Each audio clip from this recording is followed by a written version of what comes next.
دوستو آج ہم جانیں گے کہ عرش کہاں ہے۔ ویسے تو ہم لوگ جانتے ہیں کہ عرش ساتوں آسمانوں کے اوپر ہے۔ آج ہم تقریر سن کے جانیں گے کہ عرش کہاں پر ہے۔ تو ویڈیو میں انت تک بنے رہے۔ ویڈیو پسند آئے تو لائک کریں، چینل کو سبسکرائب کریں۔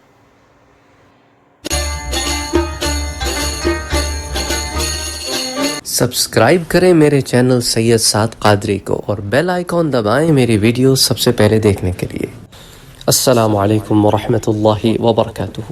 ایک سوال ذہن میں آتا ہے کہ آخر عرش کب تخلیق فرمایا گیا؟ یہ تو میں نے آپ کو پچھلے درس میں بتایا کہ عرش جو ہے وہ گول نہیں ہے بلکہ گنبد نما ہے۔ یہ جنت کی بھی چھت ہے اور تمام مخلوقات، کائنات کی ہر چیز، ہر قسم کی دنیا اس کے اوپر یہ سایہ فگن ہے اور اس کے 4 ستون ہیں۔ حضرت عبداللہ ابن عباس رضی اللہ تعالی عنہ فرماتے ہیں کہ ہر معمار پہلے دیواریں بناتا ہے پھر ان پر چھت ڈالتا ہے، لیکن اللہ تعالیٰ نے پہلے چھت بنائی پھر دیواریں، کیونکہ اس نے زمین و آسمان کو بنانے سے پہلے عرش بنایا، پھر ہوا کو پیدا فرمایا، اس کے پر بنائے۔ ان پروں کی کثرت کو اللہ تعالیٰ ہی جانتا ہے۔ پھر ہوا کو حکم دیا کہ وہ پانی کو اٹھائے۔ اللہ تعالیٰ کا عرش پانی کے اوپر ہے جبکہ پانی ہوا پر ہے۔ اس کے بعد اللہ تعالیٰ نے عرش کو اٹھانے والے فرشتوں کو پیدا فرمایا۔ اللہ تعالیٰ کو عرش و کرسی کی حاجت نہیں، بے شک وہ ان دونوں کے بنانے سے پہلے بھی تھا، حالانکہ اس وقت مکان بھی نہ تھا۔ سبحان اللہ۔ تو صحابی رسول حضرت عبداللہ ابن عباس رضی اللہ تعالی عنہ کتنی ساری چیزیں آپ نے یکجا کر کے ہمارے سامنے رکھ دی۔ میرا پروردگار، پاک پروردگار مکان کا محتاج نہیں۔ تو وہ لوگ، یہ زیادہ تر کفار کی طرف سے سوال آتے ہیں کہ وہ سمجھتے ہیں کہ معاذ اللہ اللہ تعالی عرش کے اوپر بیٹھا ہے۔ اس طرح کا کانسیپٹ جو ہے وہ ان کا ایک ذہن بنا ہوا ہے، اور حضرت عبداللہ ابن عباس رضی اللہ تعالی عنہ کی اس قول سے یہ بات ظاہر ہو گئی ہے کہ میرا پاک پروردگار مکان کا محتاج نہیں ہے اور نہ ان چیزوں کا محتاج ہے۔ اس نے تو ہمارے لیے ایک سایہ بنایا ہے، اسے عرش کا نام دیا ہے، اس کی تخلیق فرمائی ہے، مختلف اجزاء سے اسے بنایا ہے، اس میں نورانیت کو شامل فرمایا ہے، اور ایک عظیم تخلیق ہے کہ ہر چیز کے اوپر اس کو چھت بنا دیا ہے۔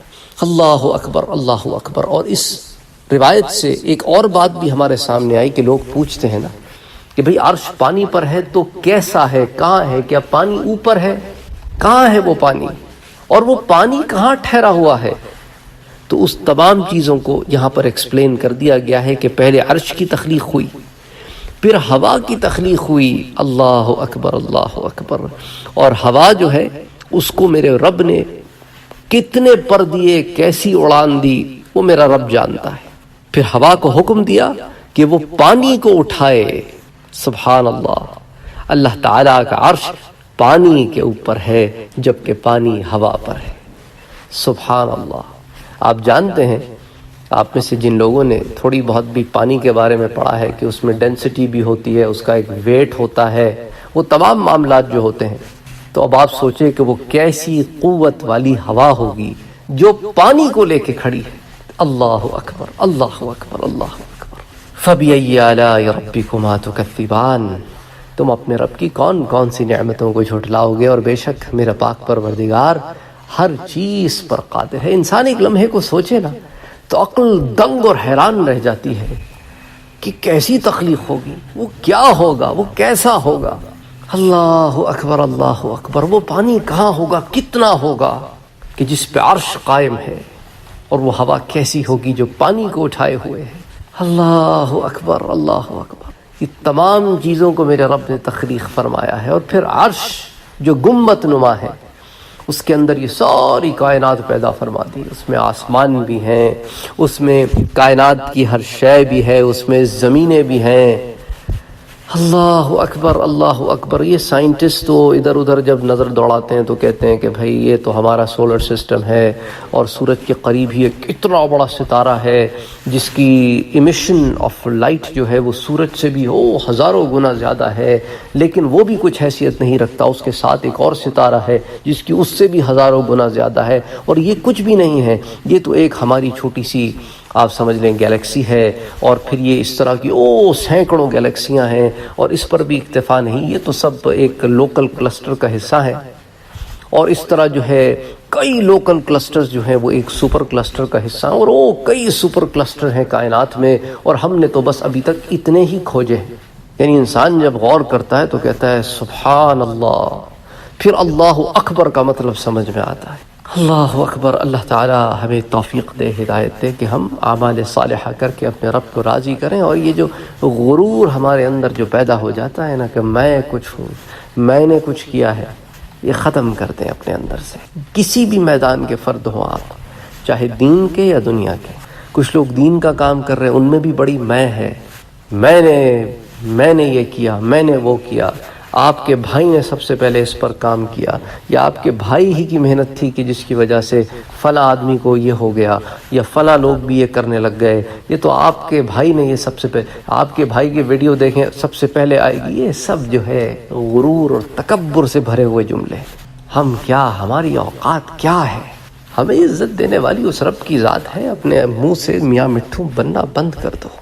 اللہ ہدایت دے۔ جب نفس کی تربیت نہیں ہوتی نا تو پھر اس طرح کی باتیں انسان کرتا ہے، پھر اس طرح کی محفلوں میں بیٹھنے والے، ایسے لوگوں کی صحبتیں رکھنے والے، ان میں بھی یہ میں پن بہت پیدا ہو جاتا ہے۔ اندازہ بھی نہیں ہوتا ان کو کہ وہ کتنا میں کرتے ہیں۔ جو بکری کی بولی ہے بکری تک رہنے دو، وہ بکری کی بولی انا کی وجہ سے نہیں، بولی ہی اس کی یہ ہے۔ تمہیں اللہ نے اشرف المخلوقات بنایا ہے، تمہیں کہا ہے کہ تم اس کے آگے جھکے رہو اور ڈینگے نہ مارو۔ اس نے اگر تم پر کوئی فضل اور کرم کیا ہے تو اس کو محسوس کرو، اس فضل اور کرم کو محسوس کر کے اس کے شکر گزار بنو، کہ وہ شکر گزاروں کو پسند کرتا ہے۔ غرور و تکبر سے اکڑنے والوں کو، بڑی بڑی باتیں کرنے والوں کو، ڈینگے مارنے والوں کو نہیں پسند کرتا۔ اور یہی وجہ ہے کہ جب اولیاء اور صلحاء کی صحبتیں نہیں ملتی، سنگتیں نہیں ملتی، بلکہ ان کے برخلاف دماغ چلتا ہے، معلوم یہ ہوتا ہے کہ وہ سارے غلط تھے اور بس ہم ہی ٹھیک ہیں، تو پھر اس کا نتیجہ یہ نکلتا ہے کہ انسان اپنی ذات میں فرعون بن جاتا ہے۔ اپنی ذات میں فرعون نہ بنو، اپنے آپ کو اللہ کا بندہ بناؤ، اور بندہ بننے کا مقصد یہ ہے کہ اپنے آپ کو اس کی رضا کے آگے فنا کر دو، اور غرور و تکبر کے گلے کو گھونٹ دو، اور اس انا پرستی کے گھوڑے سے اتر کر زمین پر آ جاؤ۔ جب اپنی زمین کو اس رب کے آگے رکھ دیا تو بس ختم ہو گئی بات، پھر کاہے کی اکڑ اور کاہے کا غرور۔ السلام علیکم ورحمۃ اللہ وبرکاتہ۔ اگر آپ نے ابھی تک ہمارے چینل کو سبسکرائب نہیں کیا ہے تو سبسکرائب کا بٹن دبائیں، بیل کے آئیکن کو پریس کریں تاکہ آپ کو ریگولر نوٹیفیکیشن اپڈیٹس مل سکے، اور آپ ہمیں ہمارے لائیو سیشنز میں بھی جوائن کر سکیں۔ ویڈیو پسند آنے کی صورت میں لائک، شیئر اور کمنٹ کرنا نہ بھولیں۔ دوستوں، اس طرح ویڈیو دیکھنے کے لیے چینل کو سبسکرائب کریں۔